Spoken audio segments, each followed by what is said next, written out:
Have you ever seen an RV with an identity crisis? This thing literally has a split personality. Hey everybody, Josh RV Nerd of Bish's RV down here at Forest River's 2025 display. And I don't think I've ever seen a trailer with a floor plan like this. It actually kind of reminds me of some of the old school fifth wheels where instead of a rear kitchen or a rear living room, which everything is, they decided to split it down the middle. On one side, you have your living room, complete with a really cool functional desk and a basically true floor flush slide. So when you scoot that chair forward or backwards, you're not like accidentally falling backwards like your drunken Uncle Gary after one too many barley pops at the campfire. The thing is, the other side is an amazing kitchen, and wrapped all the way around that is just non-stop panoramic windows. So it doesn't matter what side of the RV you want to see out of. It doesn't matter what site you pull into. You can always see what's going on. Not to mention the fact that this thing's only about 30 foot. So it's one of the smallest opposing slide living rooms I think I've ever seen. And it really doesn't give up much. If you are nearsighted like me, good news. You don't have to grab your glasses or put in your contact lenses to watch TV. And if you kick back with your feet in that theater seat, you can totally burn your bunions because you're right next to that space heater. But if you're like my wife and your feet are basically made out of like ice packs, well, you might actually like that because it's nice to keep your toes warm. Now, they've done a lot of things differently. The whole cosmetic is completely different inside and outside. They call the Kardashians facial surgeon to go through this thing. It's a double power awning, which is brilliant on a small RV like this. Otherwise, they'd have two things for awning space, jack and squat, and we're not suffering from that here. We have the enclosed underbelly with the solid extended season package. Also, they've changed up their air conditioning system this year. It's being done like almost like a big luxury fifth wheel, where you have like over 33,000, I think, BTUs of cooling power in this standard. So my Texas friends, you can stay cool in that hot summer sun. It's got a couple funny hitches in its giddy up though. But I think overall it's more good than bad. But we're gonna go through this thing in great detail for you. Let me know what you think about it. And I want to hear your feedback. I think this one's a hit. And this floor plan, it's kind of one of those things I lovingly refer to as a mutant. It just defies traditional classification. A lot of RV brands are starting to adopt something like this. They've totally changed out their AC system. So this is 50 amp standard. It's prepped for washer dryer, but you also factory standard have dual air conditioners. Now it's kind of freaking some people out that air conditioner is not ducted. That is an 18,000 BTU variable output Furrion chill cube, and it's extremely energy efficient. If I shut up for a second, that's the sound of the air conditioner running right now. So even though it's a direct dump air, it's not very noisy, but it's also extremely efficient. But because it's a variable output compressor, it never actually shuts off. So a lot of air conditioners, like if you set your thermostat to 78 or whatever, as soon as it hits that temperature, bang, it shuts off. And then your RV starts getting hot. Well, this one will crank up to an output of 18,000 BTUs when it has to. And then, once it hits your proper temp, it goes into sort of like cruising mode to maintain that temperature. Very similar to what a lot of more efficient household residential air systems do. So it's the kind of thing that actually ends up pulling a lot less juice overall, uses a lot less noise, but how do you keep your bedroom and your bathroom cool? Well, what they do there is they have your second air conditioner that is actually centralized between only the bedroom and the bathroom. So you effectively have front to back zone cooling that is vastly more efficient and effective. Now, this theater seat, I am actually sitting on the desktop, kind of leaning over, but if I get over here, I mean, you're staring straight at this sucker, just absolutely right at it. And you've got an amazing little phalanges fryer down here, Tootsie Toaster, if you will. You may also notice you see that heat vent coming off that kitchen countertop back there. It's almost a center north-south island. I guess a lot of RV islands are north-south, but you get the idea. A north-south peninsula instead of an island, as it were. No heat vents in the floor, but carpetless floor flush slides. And when I say floor flush, I mean actually floor flush. I'm going to grab the office desk chair over here. Sorry for the bad camera work. I've got a knee that's really hurting me right now.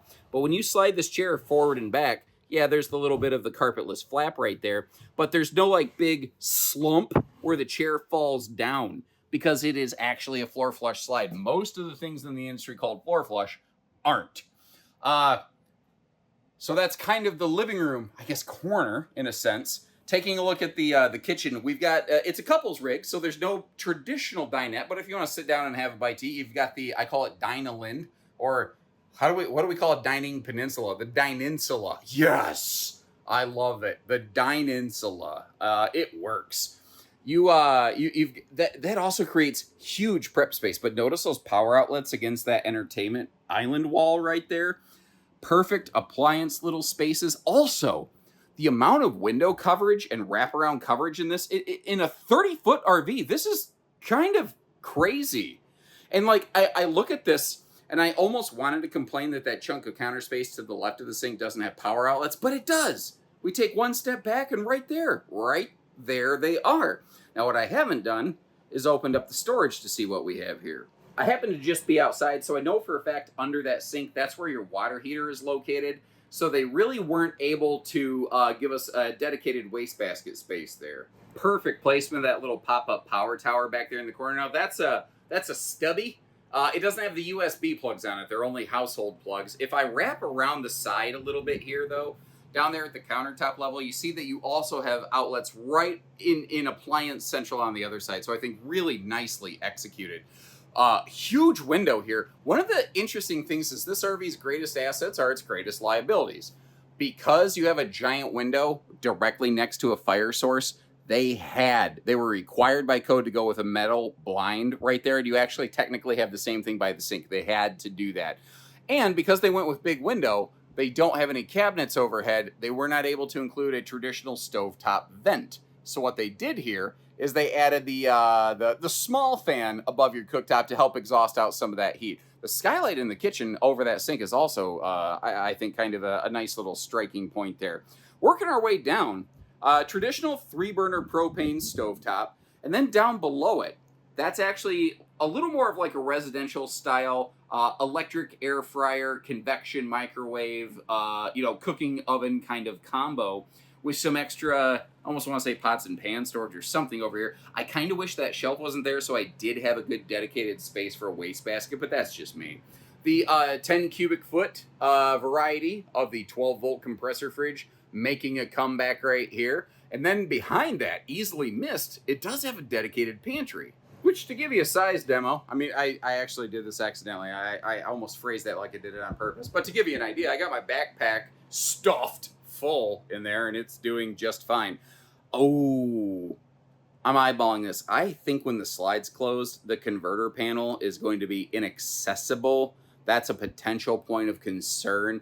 Also, you see this funny little corner cutaway wall right there? That 90-degree cut inward to the wall? I think that's where this slide retracts into. We will double check and verify that in road mode later. But whether it's good or not, I will still take the time to display it here on camera, because if I was going to spend this kind of money, I would want to know, and I presume you're similar. Again, the campsite window coverage on this is amazing. And if you do want privacy, again, some of the windows for code reasons are required to have blackout or metallic shades, blinds rather. But these have the Roman shades. You just pull them down, push them up, and they do an amazing job of really blotting out a lot of the sun here. What do you think of the new color palette going on, by the way? Now, I will tell you, that's kind of a loaded question because my camera does not read. It'll change colors, warmer or cooler, based on how much light is coming into the lens at a time. Because I move around in a kind of wild environment, I sort of need to leave it that way, but it is what it is. Now look at this though. That's some serious desk space. You got room for like a good multi-monitor setup, all kinds of laptop space right there. It's not drawers to the floor. It's just the single dresser, or well, I guess desk drawer, because there is a little mini fridge outdoors for that. But the handy little floating folding chair is included with it. The thing is, if you don't care about that, it's the perfect little pet palace type space, you know? That could be an awesome little either dog dish area or pet blanket or something. And I demonstrated this. I don't think I overtly pointed it out. I like this. This is the nerd preferred feature. When I have a fold up down theater seat armrest with some kind of power plug and cup holder built into the armrest, like look at this. You can be two-fisting it over here and having a heck of a Friday night, but even if the center armrest is away, you still have a place to set down a drink, which I think is very, very cool right there. Working our way forward, slide into that bathroom. It does appear that we got a little bit of the peekaboo, I smell you bathroom door going on. And while attempting to open that on camera, I bumped the power button and shut the camera off. Double vanity over here in the bathroom. Take a look at the left side of the screen. And giving you a look at the storage space that is over here, this is really important because there's no other sort of like dedicated storage necessarily in the bathroom. So all of you're going to need to use this space for all of your towels and everything, but drawers all the way down to the floor right there. They really, really nailed that. Now, working our way around, we have a porcelain foot flush stool, which as you can see, is fairly fluffy friendly. My chubby butt can fit on that thing. Well, it's funny. I've got a skinny butt and a chubby belly. I think I was put together with leftover parts or something like that. I also really like this. I prefer towel bars instead of towel racks, but also having a place when you get to your destination to stage up a couple things, that's really handy. Now, an interesting thing here. This has an 80-inch ceiling height, 6'8". And as a result, we look at the left side of the screen. When I stand in the shower, I just fit into that. Here's the thing, though. Last year, when I tried to stand in Vibes, my head did not fit in the shower ceiling. I did have to put my head in the skylight. So even though it's close, they've done something new this year with this redesign that makes it easier to access. Now, I'm thinking if you look at the shower, it's almost got just a little bit of a mini tub. It's a bit of a super shallow shub, if you will. It might be just enough to maybe give a baby a safe little bath or something like that, but it is more of a rectangular shower as well. And some decent counter space over here for the bathroom area. Working our way up front, I like how they included that extra, I call it toothpick window, for the hallway over here, just for one more way to be able to peek out over at the campsite and creep on the neighbors, because that's what we want to do. We want to look at them. You got a much better opportunity to do that here in the bedroom, though. That is a far, far larger thing. Now, when we get in the bedroom, I want to mention this is where your second air conditioner is located.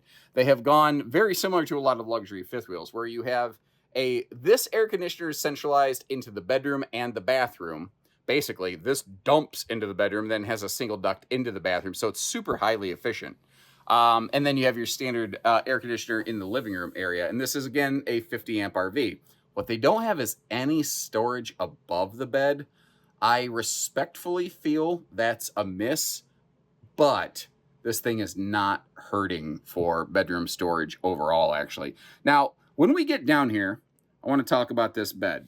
It's very, very large on camera. It dominates the entire camera frame. I don't normally do this. I'm going to flip over to wide angle lens mode, like right here live on camera. Do it live! And again, this is a liar, pants on fire look at this, just so that you can kind of see around the space a little bit. I'm going to jump you back, by the way.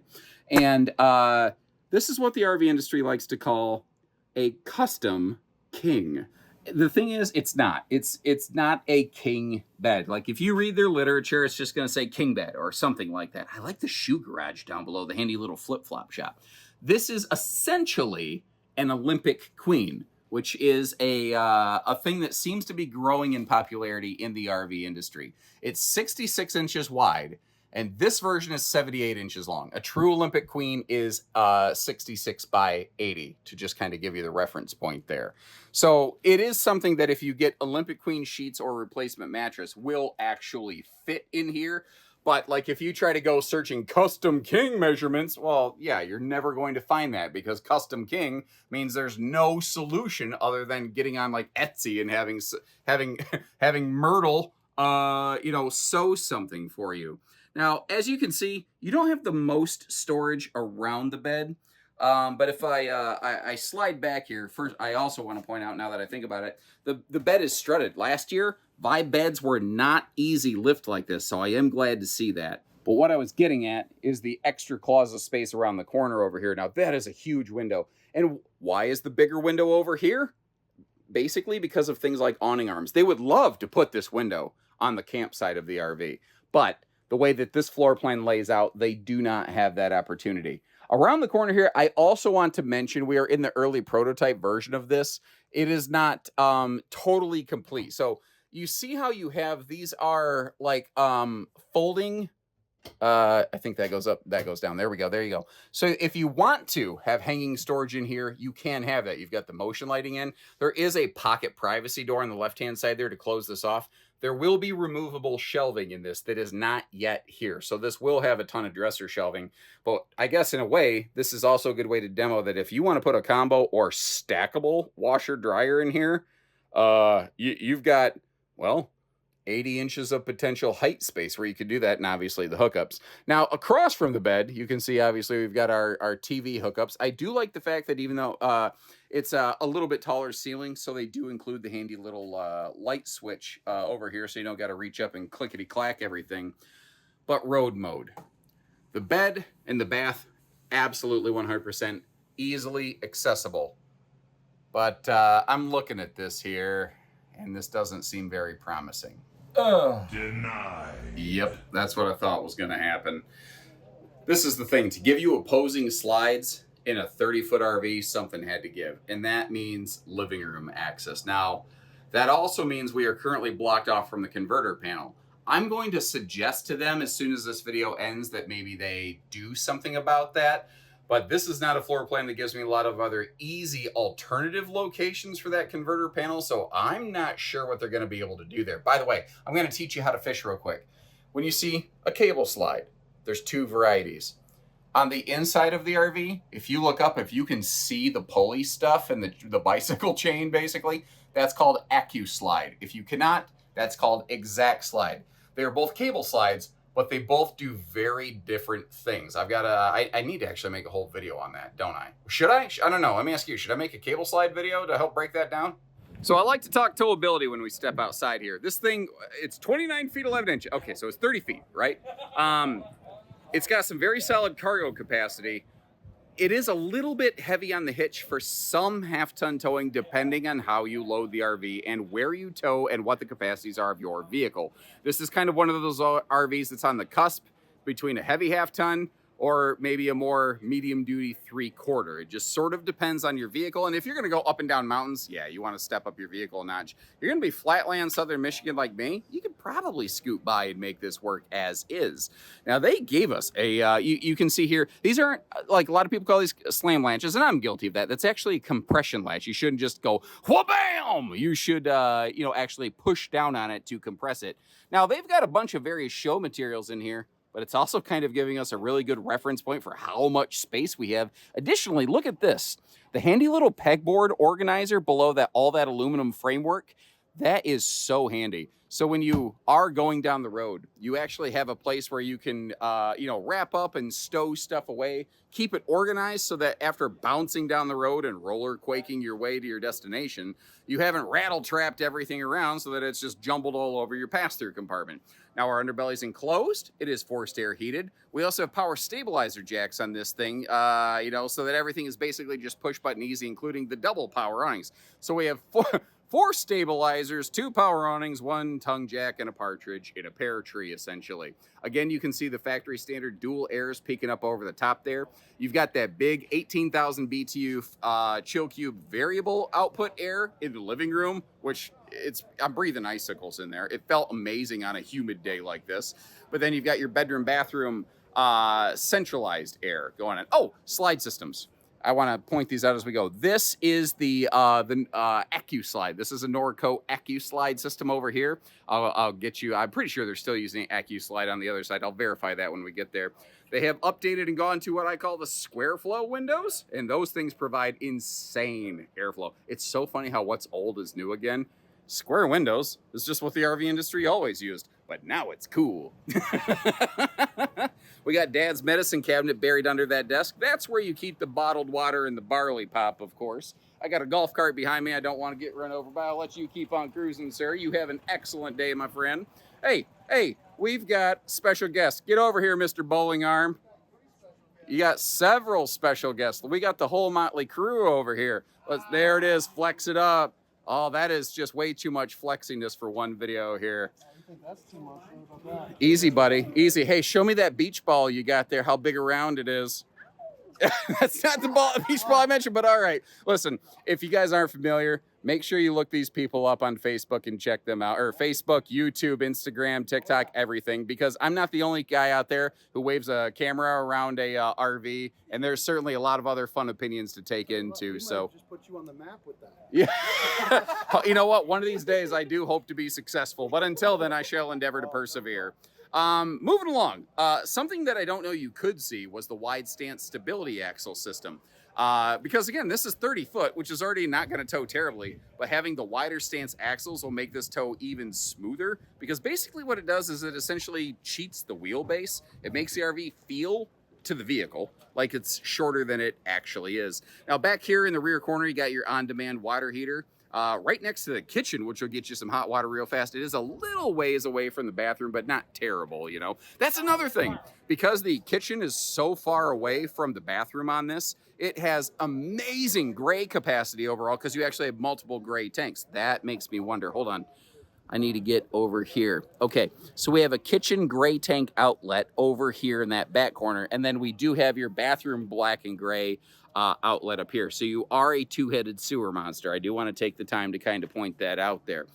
What do you think of the all-new look of this, by the way?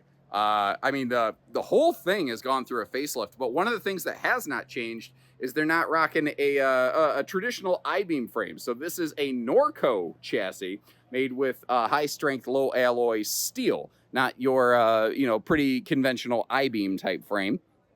Opening this up right here, thank God it's unlocked. Giving you a better look at how much space is over there without a bunch of stuff all up in your face, basically. You also have that enclosed docking center right there. It's simple, it's basic, it's straightforward. Let's talk weather package and let's talk solar real quick.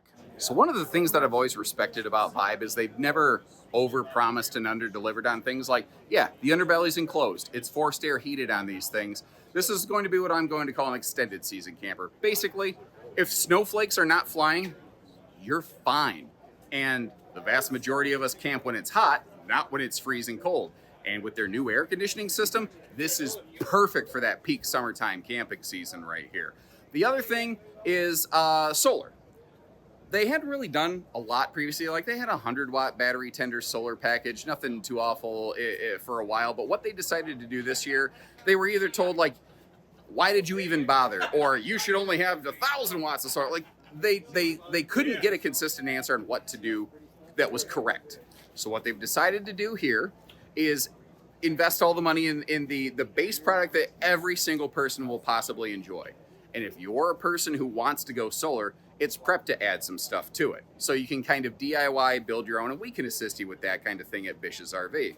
But I'd be kind of curious, what do you think there? Do you like the idea of doing your own? Because there's people like me that are Midwestern park camping pavement princesses. I don't really need a lot of solar. I need a little battery tender's not bad, but I don't really need a lot of solar. Well, I'm not paying for something I don't use. Like, I can kind of see it in either way. What's your thoughts there? So what do you think, guys? I would normally tell you, I'll leave you links in the description for similar floor plan. There ain't nothing else like this. This is a Unicornosaurus Rex is what this is. There's nothing else like it. And I'm not mad at that. I like originality, and I don't think we've seen enough of that in the industry for the past 4 to 6 to 9 to 12 years. So something that just try, even if we end up not liking this, I don't know. Like, I love the fact that it's different. I want to hear from you, though. Like, would you camp in it? That's the big question. Would you camp it? That's the big question. I want to hear from you. Short of that, I'll leave you links in the description to check for pricing and availability. We'll see you next time. So take care, stay safe, have fun, and happy camping, everyone.